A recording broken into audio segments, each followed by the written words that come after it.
Varicose veins కి సరైన చికిత్స కోసం సంప్రదించండి ఎవిస్ హాస్పిటల్. అత్యంత బాలమతసీ కుసుమ ప్రకాశం దిగ్వాసనం కనకభూషణ భూషితాంగం విస్రస్తకేశమరుణాధరమాయతాక్షం కృష్ణం నమామి మనసా వసుదేవసూనుం. భాగవత కథ సుధా తరువాయి భాగంలోకి వచ్చాం. కృష్ణుడు సుధాముడికి అనేక రకాల వరాలిచ్చి అక్కడి నుంచి బయలుదేరాడు. బలరాముడితో కలిసి గోపబాలుడితో కలిసి మధురా నగరంలో తిరుగుతున్నాడనమాట. ఆ ముందుకు వెళ్తుంటే ఆయనకి ఒక అమ్మాయి ఎదురుపడింది. ఇదేంటంటే చేతిలో పెద్ద పాత్ర ఉందట. పాత్రలో పెద్ద పళ్ళె ఉంది. పళ్ళెల్లో చిన్న చిన్న పాత్రలు చాలా ఉన్నాయి. ఆ పాత్రల నిండా మైపూతలు అంటే గంధాలు అనమాట. పైన రాసుకునేవి క్రీములు లాంటివి అనుకుందాం, లేదా గంధం అని కూడా చెప్పచ్చు. అయితే పాత్ర అది పుచ్చుకుని అట్లా మోసుకుంటూ వెళ్తుంది. దాని ఆమె ముఖం ఎంత అందంగా ఉందోట, మహాద్భుతమైన సౌందర్యంగా ఉంది. కానీ ఎలా ఉంది, ఎలా పొట్టిగా ఉందన్నమాట. ఆమెను చూసి కృష్ణుడు అడిగాడు అనమాట, ఓ పద్మాక్షి, ఎవరు నువ్వు? ఇవన్నీ ఎక్కడికి తీసుకెళ్తున్నావు? నీ పేరేంటి? ఇవి మాకు ఇస్తావా అని అడిగాడు. అవి ఇవ్వు, చక్కగా నువ్వు ఎంతో బాగుంటావు, నీకు బాగా మేలు జరుగుతుంది అన్నాడు. ఓ చక్కందానా అని పిలిచాడనమాట. పద్మాక్షి అని పిలిచేసరికల్లా ఆ అమ్మాయి ఏంది, ఓ సుందరంగా నువ్వు భలే అందగాడివి, కానీ నన్ను వేధించద్దు. ఎందుకంటే అందరికీ అందాలు ఎలా వస్తాయి? నన్ను త్రివక్ర అంటారు, నేను కంసుడి దాసిని. అచ్చమైన మైపూతలు అంటే చక్కటి క్రీములు తయారు చేస్తుంది అనమాట ఇది.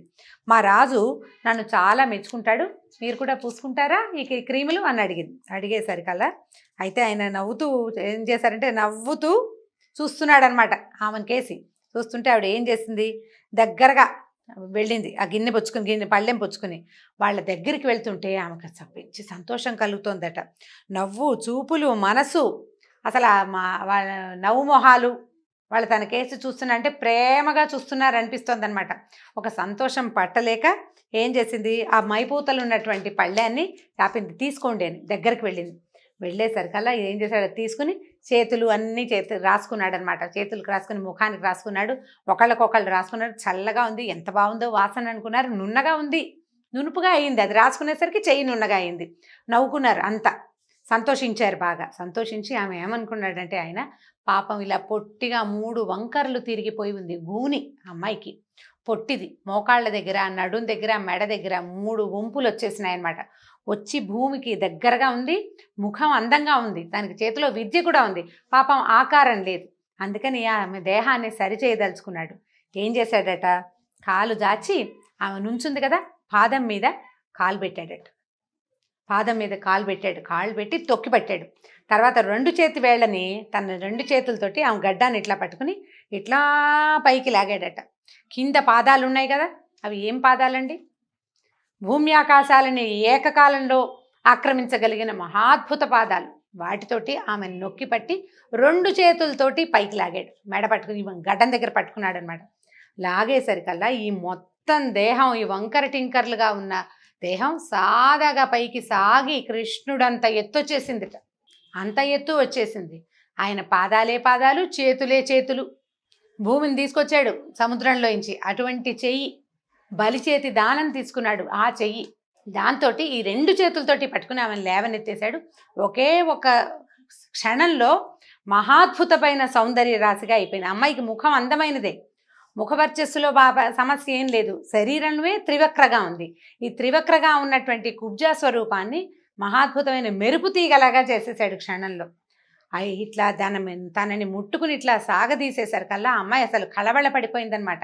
తన ఎదురుగుండా ఉన్నటువంటి మన్మథాకారుడైన ఈ కుర్రవాణ్ణి చూసి, మా ఇంటికి రా, నా దగ్గరికి నాతో పాటు ఉందుగానని చెప్పి ఆయన పైన ఉత్తరీయం వేసుకున్నాడు. ఆ ఉత్తరీయాన్ని పట్టుకుని లాగిందట నాతో ఉండమని. అడిగేసరికల్లా నవ్వుతూ చెప్పాడనమాట. బలభద్రుని చూశాడు. ఇదిగో ఈ అమ్మాయి కూడా లైన్లోకి వచ్చిందని చెప్తున్నాడు అనమాట. వాళ్ళ అన్నయ్యని చూసి నవ్వుతూ ఏమన్నాడంటే, చంద్రముఖి, నేను వచ్చిన పని అయ్యాక మీ ఇంటికి వస్తానని చెప్పాడు. ఆ పని అవ్వాలి కదా, నేను వచ్చింది ఏమిటి, వచ్చిన వ్యవహారం వేరు. ఆ వ్యవహారం చూడకుండా ఇట్లా అమ్మాయిల వెనకాల వెళ్ళిపోతే ఎట్లా? అందుకని వచ్చిన పని అయ్యాక నీ దగ్గరకు వస్తానని చెప్పాడు. చెప్పి ఆమెను పంపించేసి ఈ వెళ్తున్న దారిలో పుర ప్రజలు ఒక్కొక్కళ్ళు పట్టుకొచ్చి తాంబూలాలు ఇస్తున్నారు. పువ్వుల దండలు, చందనాలు, మెళ్ళలో చందనపు దండలేస్తారు, పువ్వుల దండలేస్తారు. ఆనందం పట్టలేకపోతున్నారు పుర ప్రజలు చాలామంది. ఆయన చూసి సమ్మోహనానికి, అంటే ఆ సమ్మోహనంగా ఉన్నటువంటి రూపానికి లోబడిపోతున్నారనమాట. సరే, క్రమంగా ఇలా వెళ్తూ ఏం చేశాడు, ఒక ధనుశాల ఉంది అక్కడ, అంటే ధనుసుల్ని అట్టెపెట్టే శాల ఉంది. అక్కడికి వెళ్ళాడు. వెళ్ళేసరికల్లా అక్కడ ఒక పెద్ద విల్లు ఉందట. అది ఎలా ఉందంటే దేవేంద్రుడి ధనుసులాగా మిక్కిలి గొప్పదై మేటి వీరుల చేత సంరక్షింపబడుతున్నటువంటి దుర్భేద్యమైన పెద్ద ధనుసు. దాన్ని రక్షించే వాళ్ళన్నారు, బాబు వద్దమ్మా ముట్టుకోకు, పెద్దది బరువు మీద పడుతుంది అని చెప్తున్నారు, వద్దంటున్నారు వాళ్ళు. దాన్ని ఏం చేశాడు, దాన్ని తనతో పాటు ఉన్నారు, అన్నయ్య ఉన్నాడు, ఇంకా గోపాలుడు, కొంతమంది ఆయన చుట్టాలు కూడా ఉంటారు కదా అందులో. వాళ్ళందరూ ఇది నీకేం లెక్క, ఎత్తి చూడు బాగుందో లేదో ధనస్సు. మామూలుగా ధనస్సు లాంటివి ఆయుధాలు ఏవైనా సరే మా సామాన్య ప్రజ అయితే ఊరికే చూసి అబ్బా ఎంత పెద్దదో, ఎంత బరువు ఉంటుందో, దీని చక్రం ఎంత పదునుగా ఉందో అనుకుంటారు. అవి ధరించగలిగేవాడు, అంటే వాటిని వాడగలిగే శౌర్యం ఉన్నవాడు వస్తువుని ఎత్తి చూస్తాడు కదా, ఎత్తి చూడాలి కదా. ధనస్సుని ఎత్తి చూసి దానికి ఇది సరిగ్గా ఉందో లేదో తెలుసుకోవాలి. గదలు ఉన్నాయనుకోండి, దాని బరువు ఎంత ఉందో ఎత్తి చూడాలి. ఏ వస్తువునైనా అంతే. ఒక బల్లె ఉంటే దాని పొడుగు ఎంత ఉందో అది కరెక్ట్గా మనం వేస్తే వాటంగా వెళ్తుందా వెళ్ళదా పరీక్షించాలి కదా. ఇది పిల్లాడు ముట్టుకుంటుంటే వాళ్ళు వద్దు వద్దన్నారు. వద్దంటే మిగిలిన వాళ్ళు నవ్వారు, రాక్షసులను చంపిన వాడికి నీకో లెక్క అన్నారు. అనగానే ఏం చేశాడు, దాన్ని పట్టుకున్నాడు పైకి, ధనస్సును పైకెత్తి. ముందు ధనస్సుకి అల్లెత్రాడు కట్టి ఉండదండి, ధనుస్సు వంపే ఉంటుంది, తాడు ఒక పక్కన చుట్టూ ఉంటుంది. సాధారణంగా ఏం చేస్తారంటే ఈ ధనుస్సుని తీసేటప్పుడు దాన్ని పట్టుకుని ఆ పైన ఉన్న అల్లెత్రాటిని ఏం చేస్తారు, దాన్ని ఓడదీసి బిగిస్తారు. అప్పుడే కరెక్ట్గా ఈ తాలూకు ధనుస్సు తాలూకు షేప్ మనకి తెలుస్తుంది. తీసి దాన్ని తగిలించాడు, అల్లెత్రాటిని తగిలించి ఏం చేశాడు, నారిని లాగుతారనమాట. లాగితే దాన్ని ధనుష్టంకారం అంటారు, ధనుసు యొక్క శబ్దం. ఆ నారి గట్టిగా లాగి వదిలితే జమ్మని పెద్ద శబ్దం వస్తుంది. అయితే ఇప్పుడు దాని డిగ్రీ సరిగ్గా ఉండాలి, అది ఎన్ని కరెక్ట్గా కుదిరిందా లేదా, దాని కోణం సరిగ్గా ఉండాలన్నమాట. ఏదైనా తేడా ఉంటే విరిగిపోతుంది. అది పరీక్షించటం కోసం ఈయన లాగాడు. లాగేసరికి అది ఎట్లా ఉందంటే, లాగేసరికి ఒక మదపటేనుగు చెరుగడని విరిచినంత తేలికగా దాన్ని లాగి విరిచేశాడు. ఈ లాగేసరికల్లా మధ్యకి పట్టుకుమని విరిగిపోయింది. ధనస్సు విరిగేసరికల్లా ఎట్లాంటి శబ్దం వచ్చిందంటే మామూలు శబ్దం కాదు, అది చాలా పెద్ద ధనుసు, చాలా బరువైనది. అది లాగిన శబ్దానికే ఒక శబ్దం వస్తుంది, మెరుపులు ఉరుముతున్నట్టుగా ఉంటుంది. విరిగేసరికల్లా హడిలిపోయారు చుట్టుపక్కల జనం. ఈ యాగశాలలో ఉన్నటువంటి కంసుడికి భయం వేసింది. ఇంతో ఢామంది ఉలిక్కి పడ్డాడనమాట, భయపడిపోయాడు. అయితే వీళ్ళంతా ఏమనుకున్నారంటే, వాళ్ళ చుట్టూతా ఉన్న వాళ్ళంతా ఏమిటి పిల్లడు, వీడికి సందేహం లేదు, భయం లేదు, భక్తి లేదు, రాజుగారి ధనుస్సుని విరిచేశాడు, ఇది సహింపరాని సాహస కార్యం, వీడిని పౌరుషంతో పట్టుకోవాలని చెప్పి ఆ చుట్టుపక్కల ఉన్న రక్షకులంతా వచ్చారు. వచ్చేసరికల్లా ఈ బలరాముడు ఈయన చేతిలో నుంచి ఆ విల్లు రెండో ముక్క లాగేసుకున్నాడు. విల్లు విరిగిపోయింది కదా, చెరుకో ముక్క పట్టుకుని ఆ చెరో ముక్క, ఆ ముక్కలతోటి వచ్చిన ఈ ధనుస్సుని రక్షించే వాళ్ళందరినీ చితకొట్టేశారట ఇద్దరు కలిసి. కొంతమంది పోయారు కూడా, పారిపోయిన వాళ్ళు పారిపోయారు, అక్కడే ఉన్న వాళ్ళు వెళ్ళిపోయారు అంతే. అక్కడి నుంచి ఈ విధంగా మధురానగర విహారం చేసి బయలుదేరి సాయంకాలం చీకటి పడకుండానే తమ విడిదికి వెళ్ళిపోయారు. ఈ వెళ్ళిన తర్వాత ఆ రాత్రి గడిచింది. మర్నాడు సూర్యోదయం అయింది. సూర్యోదయ వర్ణన, రాత్రి వర్ణన, బోల్డని వర్ణనలు ఉంటాయి, చాలా వర్ణిస్తారు పోతన్ గారు. ఓపికంటే నిదానంగా చదవగలిగితే అబ్బో బ్రహ్మాండంగా ఉంటుంది, చాలా బాగుంటుంది. మనకంత సమయం లేదు కదా, కాలాతీతం అయిపోతుంది. అక్కడి నుంచి పొద్దున్నే సూర్యోదయం అయ్యేసరికల్లా కంసుడు మల్ల యుద్ధానికి సిద్ధం చేయించిన క్రీడారంగం చాలా బాగా అరేంజ్ చేశాడండి. మధ్యలో మల్ల యుద్ధం జరుగుతుంది, చుట్టూతా ప్రజలంతా కూర్చుని ఈ యుద్ధాన్ని చూడడానికి వీలుగా చక్కగా ఏర్పరిచారు. కమ్మని కస్తూరి జలంతో బంగారు అన్ని మట్టి పరిపించారట అక్కడ. అంటే మల్ల యుద్ధం చేసేటప్పుడు కింద ఇసుకలో యుద్ధం చేస్తారు, ఆ మట్టిని మెత్తటి మట్టి తెప్పించారట, బంగారపు రంగు మట్టి. అందులో బురద గిరద లేవు, రాళ్ళు రప్పలు లేవు, నీట్గా క్లీన్గా జల్లెడ పట్టిన రజన్ లాంటి మెత్తటి మట్టి. అక్కడి నుంచి కస్తూరి జలంతో తడిపారట, చుట్టూతా గంధపు కర్రలతోటి కంచెబెట్టారట. గొప్ప గొప్ప పూలదండలు, అలంకారాలు ఎన్ని చేశారో, అంటే బ్యూటిఫుల్గా కనపడుతోంది అనమాట. ఎడదెగని వాద్యాలు, అంటే డమడమ మోగుతున్నాయి అనమాట. పుర ప్రజలంతా ఈ మల్ల యుద్ధం జరుగుతుంటే ఆసక్తిగా ఉంటుంది. అప్పట్లో అవే ఉండేవి మరి, ఆసక్తిదాయకమైన క్రీడలు. అందరూ అక్కడికి చేరారు, జనం అంతా సిద్ధంగా ఉన్నారు. ఈ కంసుడి తాలూకు సైన్యం అంతా రెడీగా ఉందన్నమాట. జరగబోయే యుద్ధానికి, ఆ తర్వాత జరగబోయే ఉత్పాతాలకి సన్నద్ధంగా ఉన్నారు. ప్రజలంతా ఉత్సాహంగా చూస్తున్నారు, ఏం జరుగుతుందో, ఏం చేద్దామో చూద్దామని.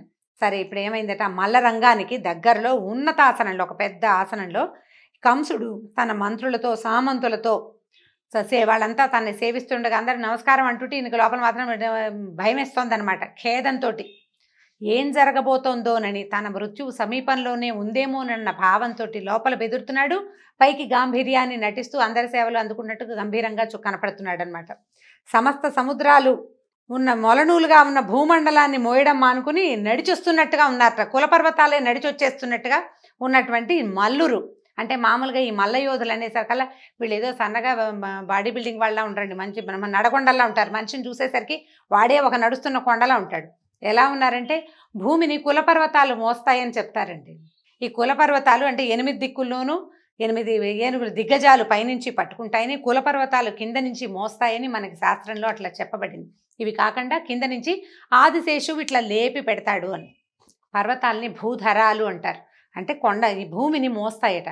ఆ కులపర్వతాలు ఏవో కొన్ని ఆ పని మానేసి ఇక్కడికి వచ్చినట్టు కనిపిస్తున్నాయట. ఎవరెవరున్నారు చూడండి. చాణూరుడు, ముష్టికుడు, శలుడు, తోసలుడు తమ వాళ్ళ తాలూకు గురువుల్ని వెంట పెట్టుకుని, అంటే ఈ మల్ల యోధులకి పాఠం చెప్పిన గురువు గారులు ఉంటారు కదా, వాళ్ళు కూడా వస్తారు. యోధుడు అంటే వాడు ఒకడే రాడు, వాడికి పరివారం ఉంటుంది. మనం కూడా చూడండి రెజ్లింగ్ కాంపిటీషన్స్ చూస్తామా, ఒకడు ముసుగేసుకుని నడిచేస్తుంటాడు ఆ రెజ్లర్. ఆయన వెనకాల పక్కన సేవించేవాళ్ళు ఒక 3-4 విసిరి కరబెట్టి విసిరేవాడు, మంచినీళ్ళు ఇచ్చేవాడు, 5-6 వస్తారు. అట్లా వీళ్ళకు కూడా ఒక్కొక్కళ్ళకి ఒక 6-7 ఉన్నారు. వాళ్ళ సొంత గురువులు, తర్వాత శిష్యులు, మంచినీళ్ళు అందించేవాడు, వస్త్రాలు సరిచేసేవాడు, తర్వాత ఏమో ఈ నోట్లో ఏదైనా పళ్ళకి తగలకుండా పెట్టేవాడు, ఆభరణాలు సరిచేసేవాళ్ళు. ప్రతివాడికి ఒక పరివారం ఉంటుందన్నమాట. ఈ పరివారంతో సహా వస్తున్నారు లోపలికి. వస్తుంటే ఎట్లా ఉందంటే డమా డమా డమా శబ్దాలు వస్తుంటే వీళ్ళకి స్వాగతం చెప్పడానికి కూడా ఏదో మంగళ వాయిద్యాలు అవి మోగించరు. ఈ మల్ల యుద్ధాలు అవి అప్పుడు స్మూత్గా ఉండదు. ఉద్రేకాన్ని కలిగించేటువంటి శబ్దాలు, డోలు లాంటివి, అంటే డప్పులు లాంటివి. ఆ శబ్దాలకి కొంచెం మంచి ఉత్సాహభరితంగా గబగబా నడుస్తూ వీళ్ళంతా చేరుకున్నారు. నందురు మొదలైన గోపాలురంతా వెళ్ళి రాజును దర్శించి కానుకలు సమర్పించారు. వీళ్ళు తెచ్చారు కదా బోల్డ్ కానుకలు, అవన్నీ సమర్పించి ఎవరికి అప్పచెప్పాల్సిన వాళ్ళకి అప్పచెప్పేసి ఆయన ఆజ్ఞతోటి పెద్ద పెద్ద ఆసనాల మీద వరుసగా కూర్చున్నారు. సరే, బలరామకృష్ణులు కూడా చక్కగా అలంకరించుకున్నారు. ఇక్కడ ఈ జట్టీలు, భేరీ, నినాదాలు, పైన పెద్ద పెద్ద సౌండ్లు వస్తున్నాయి. ఈ డమడమా మోగుతుంది. వీళ్ళకి కూడా ఉత్సాహం వచ్చింది, పిల్లలకు కూడా. ఆ మల్లరంగం చూద్దాం అనుకున్నారు. సరే, జంకు గొంకు లేదు. వాళ్ళకేం జంకు, భయం భక్తి ఏం లేవు అక్కడ. భయభక్తులు ఎవరికి ఉండాలండి? భయపడాల్సిన వాడికి భయభక్తులు ఉండాలి. ఏ భయము లేనివాడి, అంటే అభయం ఇచ్చేవాడికి భయభక్తులు ఎందుకుంటాయి? వాడికి ఏం ఉండక్కర్లేదు. బ్రహ్మాండంగా చూస్తున్నారు. ఎంత బాగుందో చూద్దామని ఏం చేశారట, ఈ రంగస్థలానికి వెళ్ళే దారిలో వాకిలి దగ్గర పెద్ద ఏనుగుందటండి. కువలయాపీడం దాని పేరు. మొదట చెప్పుకున్నాం మనం. ఈ ఏనుగును చూసేసరికి అది ఎట్లా ఉందంటే మామూలువి ఒక 100 ఏనుగుల బలం ఆ ఒక్క ఏనుగుకే ఉన్నట్టుంది. దాని వెనకాల ఓ 10 ఏనుగులు నిలబడ్డా కనపడవు. అదంత పెద్దదనమాట. అంత బ్రహ్మాండంగా ఉంది. విపరీతమైన మదం. దానికి మొహం మీద నుంచి చెమట కారుతూ ఉంటుంది. ఏనుగులు మదం ఎక్కి ఉండటం అనేది ఒక పదం అండి. అయితే మనం ఇప్పుడు దాన్ని ఒక బ్యాడ్ వర్డ్ కింద భావిస్తాం. మదం ఎక్కి ముందు వీడికి అంటే అదేంటో బ్యాడ్ థింగ్ కాదండి. అది నిజంగా ఏంటంటే అది జంతువులలో ఏనుగులకి వచ్చేటువంటి లక్షణం. చెమట పోస్తుందన్నమాట. ఆ చెమట పోసినప్పుడు ఏమవుతుంది, ఒక మంచి సుగంధం అయితే, బ్యాడ్ స్మెల్ రాదు ఏనుగుల చెమట నుంచి. అది క్రమంగా ఏమవుతుంది, అది ఉద్రేకం పెరిగిన కొద్దికి దానికి కోపము, చికాకు వస్తాయి. దానికి కావాల్సింది దొరికితే కానీ అది ఊరుకోదన్నమాట. ఆ ఏనుగులకు వచ్చే ఉద్రేకాన్నే మదమెక్కటము అనే పదం. అంటే మన మానవులకి కూడా అలాంటి పిచ్చి ఉద్రేకం, ఒళ్ళుపై తెలియనితనం వస్తుందని చెప్పడం కోసం ఆ పదాన్ని మనం రూఢ్యర్థంగా వాడుకుంటాం. కానీ అది ఏనుగుల విషయంలో వాడవలసిన పదం. అక్కడి నుంచి ఇది మొహం మీద నుంచి చెమట కడుతుంది, మంచి తిక్క మీద ఉందన్నమాట. తాను అక్కడ కనపడేసరికల్లా ఏమన్నాడు, ఈ గుమ్మానికి అడ్డంగా నుంచోబెట్టారు. దాన్ని లోపలికి రావాలి కదా. వస్తుంటే, ఓ మావటి, నువ్వు మా వైపు నువ్వు ఏనుగుని తోలాల్సిన పని లేదు, వెనక్కి మరలించు. మా వైపు ఎందుకు తోలుతున్నావు, ఏనుగుని మరలించు వెనక్కి అని గట్టిగా మాట్లాడాడు. ఈ మాట్లాడిన శబ్దం ఎలా ఉందంటే మేఘ గంభీర ఘోష అని చెప్తారు. విష్ణుమూర్తి తాలూకు శబ్దమే ఆయన మాట్లాడితే ఉరిమినట్టు ఉంటుందిట. మేఘంలో నుంచి వచ్చే శబ్దంలాగా ఉంటుంది. ఈ బాలక ఆ రూపంలో ఉన్నప్పటికీ ఆయన కంఠానికి ఏమీ తేడా లేదు. అదే గొంతు. ఆ మేఘ గంభీర స్వరంతో, మా వైపు ఎందుకు తిప్పుతావు, ఏనుగుని వెనక్కి తిప్పు. ఒకవేళ నా వైపు కనుక నువ్వు ఢీ కొట్టించడానికి ప్రయత్నం చేసావా, పిడికిరి పోట్లతో నిన్ను కూడా కైలాసానికి పంపిస్తానని చెప్తున్నాడు. యముడి దగ్గరికి వెళ్తారు మీరు, ఇది తథ్యం, మరలించు వెనక్కి అన్నాడు. అనేసరికల్లా వాడు ఆగల. ఆ మావటి వాడు దాని మీద కూర్చున్నవాడు, వాళ్ళు ఏం చేస్తారంటే చిన్న ఇంతది ఉంటుందండి, అంకుశం అంటారు. అంత పెద్ద ఏనుగుకి అంకుశమే చాలు. అలానమంటారు. అంటే ఏనుగుని కట్టే స్తంభాన్ని అలానమంటారు. ఈ అలానం అక్కడే ఉంది. సరిగ్గా వీళ్ళు ఎక్కడైతే ఏర్పరిచారో ఈ మల్ల యుద్ధపు పోటీలు, దాని కట్టే స్తంభం అక్కడే ఉంది. అందుకని అది అక్కడే నుంచుంది. ఈ పైనుండేవాడికి ఇంతే ఉంటుంది సన్నగా. అది దానికి ఒక కొస ఉంటుందన్నమాట. దానికి కుంభస్థలం దగ్గర పొడుస్తారు. ఆ పొడిచే పోటు తాలూకు ప్రెషర్ని బట్టి ఏం చెయ్యాలో ఏనుక్కి తెలుస్తుందన్నమాట. ఈ పైనున్నవాడు ఎదురుగుండా వస్తున్న వాళ్ళ మీదకి వెళ్ళు అని సంకేతం చెప్తున్నాడు దానికి. అది వీళ్ళ మీదకి వస్తుందన్నమాట. ఇప్పుడు ఎప్పుడైతే కృష్ణుడు ఇతన్ని వద్దని చెప్పాడో, మా వైపు చేయొద్దు, నువ్వు పక్కకి మరల్చు, వెనక్కి మరల్చమని చెప్పినా వాడు వినకుండా ఇంకొకసారి దెబ్బ కొట్టి అంకుశంతో దాన్ని ఈయన వైపుకి వీళ్ళ వైపుకి మరలించాడు. వీళ్ళ మీదకి ప్రేరేపిస్తున్నాడు అనమాట, వెళ్ళి కొట్టేసేయమని. దాంతో ఏం చేశాడంటే జుట్టు చక్కగా ముడేసుకుని ఉన్నాడు. దాన్ని ముడి ఇంకొంచెం బిగించుకున్నట్ట కృష్ణుడు. పీతాంబరాన్ని గట్టిగా బిగించి కట్టుకున్నాడు. పంచ కట్టుకుని ఉన్నాడు కదా, పసుపచ్చది దట్టి బిగించాడనమాట. మంచి మొహం మీదకి ఇట్లా జుట్టు పడుతోందట ముంగురులు. ఆ పడుతున్న జుట్టుని వెనక్కి తోసుకున్నాడు. వెనక్కి తోసి ఏం చేశాడు, అబ్బో శబాష్ శబాష్ అంటున్నారట చుట్టుపక్కల చూసేవాళ్ళు. ఇప్పుడు దట్టి బిగించటము అనగానే ఒక యుద్ధానికి సిద్ధం అవటం, సన్నద్ధం అవటం అనే క్రియ. మామూలుగా ఉండేవాడు మామూలుగానే వెళ్తాడు. జుట్టు బిగించాడు, గోచి బిగించడం అనేది మనం ఇప్పుడు కూడా వాడుకుంటూ ఉంటాం. యుద్ధానికి వెళ్లే ముందు చేసేది అది. మిగిలిన వాళ్ళకి అర్థమైంది ఇతను దాన్ని ఢీకొనబోతున్నాడు అనేది. అతని చుట్టుపక్కల వాళ్ళకి, చుట్టూతా ఉన్న ప్రజలకి కూడా అర్థమైంది. ఏం చేశాడు, ఎట్లా ఉందంటే కొండలని పిండి చేయగలిగేంత సత్తా ఉన్నటువంటి ఆ ఏనుగుని దగ్గరికి వెళ్ళేటట్టు దాన్ని సమీపించాడు. మావటివాడు బాలుడు, చిన్నపిల్లాడు అని సందేహించకుండా కరుణ లేదు వాడికి. కంసుడి ఆజ్ఞానుసారి అయి ఈ గోపకుల శ్రేష్ఠుడైన శ్రీకృష్ణుడి మీదకి దీన్ని ఏనుగుని పూర్తిగా తోసేశాడు. వెళ్ళు ఢీకొట్టమని దానికి ఆజ్ఞ ఇచ్చేశాడు. పైనుంచి పొడిచాడనమాట. ఆయన మీదకి నడిపించేసరికల్లా ఇక ఏమైంది, ఇంకా అక్కడ చుట్టుపక్కల వాళ్ళ అంటే ఈ ఏనుగుల తాలూకు కాపలా వాళ్ళు, మావటి వాళ్ళు ఉంటారు కదా, వాళ్ళంతా కూడా చప్పట్లు కొట్టి ఈ కువలయాపీడాన్ని ప్రోత్సహించారు. సాధారణంగా ఏనుగుల ప్రోత్సాహం దేని మీదకు ఉంటుంది, వ్యక్తుల మీదకి ఉండదండి ఎప్పుడూ కూడా. ఇప్పుడు ఒక ఏనుగుని ఎందుకు పోషించేవాళ్ళు, రాజులు యుద్ధం కోసం పోషించేవాళ్ళు. ఆ యుద్ధం ఎలాంటప్పుడు ఎలా జరుగుతుంది, అవతల కూడా ఏనుగు ఉండాలి, దాన్ని ఢీకొట్టమని ప్రోత్సహిస్తారు. అప్పుడు ఏనుగు వెళ్తుంది. ఈ ఎదురుగుండా ఉన్నవాడు ఏనుగు కాదు, దానికి సగం సైజులో కూడా లేని బాలకుడు. ఇప్పుడు ఒక పిల్లవాడి మీద, ఒక మనిషి మీదకి దాన్ని ప్రేరేపించడం అనేది దానికి అలవాటు లేని పని, అది చెయ్యదు. ఏనుగులకు కూడా కొంత బుద్ధి ఉంటుంది కదా.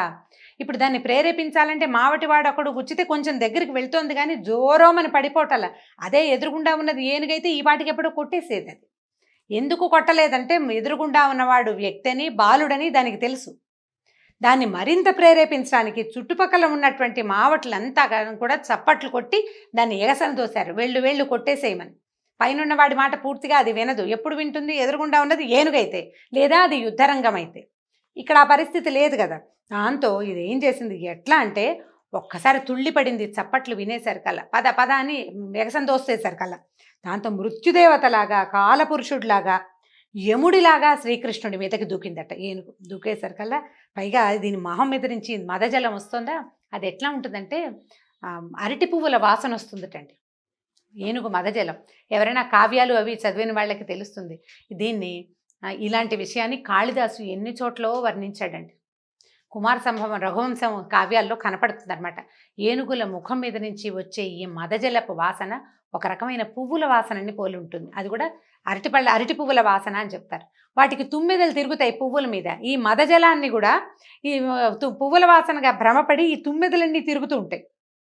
ఈ తుమ్మెదలు తిరిగేసరికల్లా, తుమ్మెదలు తిరిగిన కొందికి అవి చెవి దగ్గర మొహం మీద ఎక్కాయి కదా నీళ్లు గారేది, అవి గొయ్యి అని తిరుగుతుంటే ఆ జంకారానికి దానికి ఇంకా తిక్క పుట్టిపోతుంది అనమాట. ఇంకా అహంకరించింది. ఏం చేసింది, తర్వాత ఘీంకారించింది, పెద్దగా ఘీంకారం చేసింది. తన తొండంతో ఎట్లా ఉందంటే, తొండం ఆదిశేషుణ్ణి కూడా నిర్లక్ష్యం చేయగలిగే తొండం అట. అంత పెద్ద ఏనుగు అనమాట. అది శౌర్యుని పట్టుకుందట. ఈయనెక్కడ, ఆయన లొంగుతాడు దానికి. అటునిటు ఏం చేశాడంటే రాహువు ముఖంలో నుంచి తప్పించుకునే బాలభాస్కరుడిలాగా ఎగిరి దాని కాళ్ళ మధ్యలో దూరిపోయాడు. ఒక దూకాడు పక్కకి, కాళ్ళ మధ్యలోకి వెళ్ళిపోయాడు.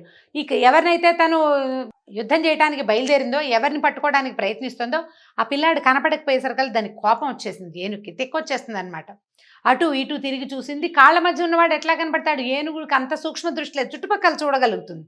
దాంతో వాసన పసిగట్టింది, కాళ్ళ మధ్య ఉన్నాడని తెలుసుకుని ఏం చేసింది, తొండాన్ని కిందకి వంచి మెడ పట్టుకోవటానికి ప్రయత్నం చేసింది. చేసేసరికల్లా ఆయన ఏం చేశాడు, వెనక వైపుకి వెళ్ళిపోయాడు. దాన్ని తోక పట్టుకున్నాడు. ఏనుగుకి తోక సన్నగా ఉంటుంది, దాని శరీరానికి దాని తోకకి సంబంధం ఉండదు. ఏం చేశాడు, దాన్ని పట్టుకోవటం ఏమిటి, అంతకుముందు చాలాసార్లు ఆయన ఆవు దూడల్ని వాటిని వీటిని ఎత్తి విసిరేశాడు, గుర్రాన్ని విసిరేశాడని కూడా విన్నాం. అంత ఏనుగుని తోక పట్టుకుని విసిరేశాడట, గిరగిరా తిప్పి విసిరేశాడు. ఇక అటు ఇటు పక్కకు పడేసరికల్లా ఏనుగు దానికి తిక్క మీద ఉంది, పైగా వీడిని కొట్టాలి అని ప్రోత్సాహం ముందే పొందింది. అది ఇతనే పట్టుకున్నాడని, తన కాళ్ళ మధ్యలో నుంచే వెళ్ళాడని అది తెలిసింది కదా, వాసన ఒకటి తెలుస్తుంది, ముఖం గుర్తుపడుతుంది. దాంతో కింద పడినా సరే అది మళ్ళీ పరిగెత్తుకుంటూ వచ్చిందట. ఇక తను కుడివైపుకి తిరిగితే ఎడం వైపుకి తిరిగి, అది ఇటు వస్తే అటు వచ్చి దొరకకుండా దాన్ని నానా తిప్పలు పెట్టాడు. తిప్పలు పెట్టి దానికి రొప్పు వచ్చేసింది, ఆయాసం వచ్చేసింది. కోపం ఉన్నప్పుడు ఆయాసం ఎక్కువ వస్తుంది జంతువుకైనాను. తను అనుకున్నది జరగకపోతే జంతువులకు కూడా కోపం వస్తుంది. ఇక అటు తిరిగింది ఇటు తిరిగింది. ఇంకా ఏం చేశాడట ఈయన, ఒక్కసారి ఎగిరి కుంభస్థలాన్ని భేదించాడు, మొహం మీద కొట్టాడు 2 పిడుగుద్దులు. కొట్టేసరికల్లా ఈ ఏనుగుల కుంభస్థానంలో ముత్యాలు ఉంటాయటండి, రత్నాలు కూడా ఉంటాయి. ఇది కూడా మనకి కావ్యాల్లోనే కనపడుతుంది. సాధారణంగా ఇప్పుడు మనం మామూలు వాళ్ళంటే ఏమనాలి, మన ఛానల్స్లో చూస్తుంటాం కదా, అబ్బాయి అలాంటివి ఉండవండి అంటారు. ఉండకపోవచ్చు, కానీ పాతకాలపు ఈ పుస్తకాల్లో కానీ మనకి పురాణాల్లో కానీ కావ్యాల్లో కూడా ఏనుగు కుంభస్థలంలో ముత్యాలు అవి ఉంటాయని, మంచి ముత్యం ఏనుగు కుంభస్థలంలోనే దొరుకుతుందని చెప్తారు. ఈ కొట్టేసరికల్లా దాని ముఖం మీద నుంచి ఇది పగలంగానే ఎలా అయిందంటే, ఇట్లా ఎగిరిపోయిన ముత్యాలు, కుంభస్థలం పగిలి ఎగిరిన ముత్యాలు దాని కుంభస్థలపు తాలూకు నెత్తురు తగిలి రత్నాల్లాగా మెరుస్తూ అటు ఇటు పడిపోయినాయి. కొట్టేశాడు, బాగా పడిపోయినాయి దెబ్బలు. ఒకే ఒక కేక ఘీంకరిచ్చింది, చావు కేక అనమాట. అదేదో శౌర్యంతో ఘీంకారం కాదు, శక్తిని కోల్పోయి ఈ మొహం పగిలిపోయేసరికల్లా తొండం వేళ్లాడిపోయింది. ఎలా అయిందంటే అది తామరతూడులాగా వేళ్లాడుతూ పడిపోయిందట కిందకి. ఈ చుట్టుపక్కల వాళ్ళంతా పరమాశ్చర్యం పొందారు. ఈయన ఏం చేశాడు, దీని కింద పడంగానే దాన్ని ఏంటంటే, ఏనుగులకి వాటి బలము వాటి మదము వీటిలలో ఉంటుంది, ఏనుగు దంతాల్లో. దాన్ని ఏం చేశాడు, గట్టిగా మీదకి మెడ దగ్గర కాలేసి దంతాలు ఊడబెరికేశాడు. ఊడబెరికిన దంతంతో కొట్టాడు 4-5 దెబ్బలు. మొహం పగిలితే చచ్చిపోలే, అది వడిలిపోయింది, దానికి నొప్పి పుట్టి బాధతోటి పడిపోయింది కిందకి. కొట్టి ఏం చేశాడు, ఇంకో దండం కూడా లాగేశాడు, 2వ దంతం కూడా లాగేశాడు. ఆ లాగిన దంతంతో ఆ చుట్టుపక్కల ఉన్న మావటి వాళ్ళంతా ఆశ్చర్యంగా చూస్తూనే ఉన్నారు, పటాపటా కొట్టేశాడు. మధ్యలో బలరాముడు కూడా 2వ దంతం లాక్కుని ఆయన కొట్టేశాడు. ఇద్దరు కలిసి చేరుకో దెబ్బ వేసి మావటి వాళ్ళందరినీ సంహరించేశారు. ఎందుకంటే బాలుడు వీడి మీదకి పంపించడం ఏమిటని ఇంగితం లేదు వాళ్ళకి. ఒక రాక్షస రాజుని అనుసరిస్తూ అతని రాక్షస పాలనలో ఉంటూ వీళ్ళకు కూడా రాక్షస ప్రవృత్తి వచ్చింది. ఇంత నడగొండలాగా ఉన్న ఏనుగు బాలుర సమూహం మీదకి పంపటం ఏమిటి అనే చిన్న ఆలోచన చేయని వాడు మనిషి అయినా రాక్షసుడితోటి సమానమే. దాంతో మొన్న మావటి వాండ్రందరినీ సంహరించేశారు. చెరొక దంతాన్ని భుజం మీద గదల్లాగా వేసుకుని ఏం చేశారు, గోపాలకులందరూ తమని అనుసరించి వస్తుండగా మల్ల యుద్ధం జరుగుతున్నటువంటి రంగస్థలానికి ప్రవేశించారు. కువలయాపీడ వధతోటి ఈరోజు భాగం సమాప్తం. వచ్చే భాగంలో మళ్ళీ రేపొద్దున కలుసుకుందాం. నమస్కారం.